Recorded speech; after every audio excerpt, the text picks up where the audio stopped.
Hi everybody, we're back with another Thursday Miss Kayla story time. And I have a story today about one of my favorite Disney princesses.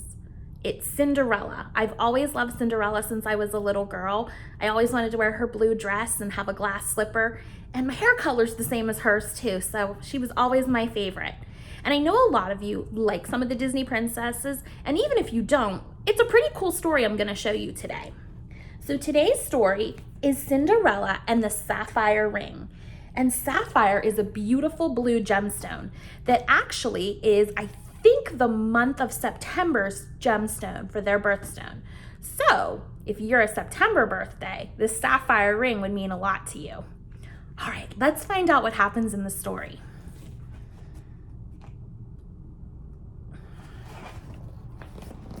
The prince is throwing a grand ball to celebrate his and Cinderella's wedding anniversary. He also presents Cinderella with a ring with an enormous blue sapphire. It's Cinderella's favorite stone. Cinderella loves it.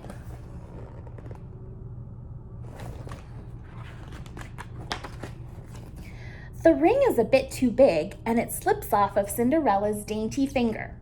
She quickly checks her pockets and inside her long gloves, but it is nowhere to be seen. Jock and Gus help Cinderella look for her lost jewel. Have you ever lost something important to you? I've lost some things too, and I've actually lost some rings, so I can understand Cinderella being worried about it. Where have you been today? Jock asks. The first thing I did was go to my room to write about my new ring in my diary, says Cinderella. And so, right away, they hurry to Cinderella's bedroom. No ring here, Jacques says with a sigh after they search everywhere. It looks like they're retracing their steps and seeing where Cinderella was so they can find the ring. Well, let's try the kitchen then, says Cinderella brightly. I went to make a pot of tea. But the only ring to be found in the kitchen is an old donut. What would you rather have, a donut or a ring? I don't know, that's a tough choice for me. They hurry on to the music room where Cinderella had been practicing a new song on the piano. Jacques and Gus search the piano inside and out, but if the ring is there, they can't find it. Oh, look at the big piano. Looks like the piano that Mrs. Sproul has in the music room. We should try the library. I read there for at least an hour in the afternoon, says Cinderella. Although they search way up high and they search way down low, they can't find Cinderella's precious sapphire ring in the library either. Look at that library. I would love to have one of those in my house. Would you? You could have all the books in the world. I also went out to the stables today to feed Fro, Cinderella tells them, so perhaps I lost my ring somewhere in his stall. They race to the stable and search the stall, but the ring is nowhere to be found. I think they're running out of places to look. Cinderella scratches her head. There's only one more place that I can think to look, she said. The garden, where I went to pick some flowers for the ball. They search every blossom until Gus exclaims, Cinderella, I see it! He scurries to the ground and picks up a shiny, round, blue object. Cinderella shakes her head. It's just a marble, she replies. Good guess, though, huh? They head down to the wall where Cinderella had drawn water for her flowers. I hope it hasn't fallen down there, says Gus, trembling. But Jacques just rolls his eyes. Oh, don't be such a scaredy cat. Get into this bucket. I don't know if I'd want to go down in that bucket to search for a ring. Cinderella slowly lowers Jacques and Gus into the well. Do you see anything? She calls down to them. It's pretty dark in here. All I see is lots and lots of eek.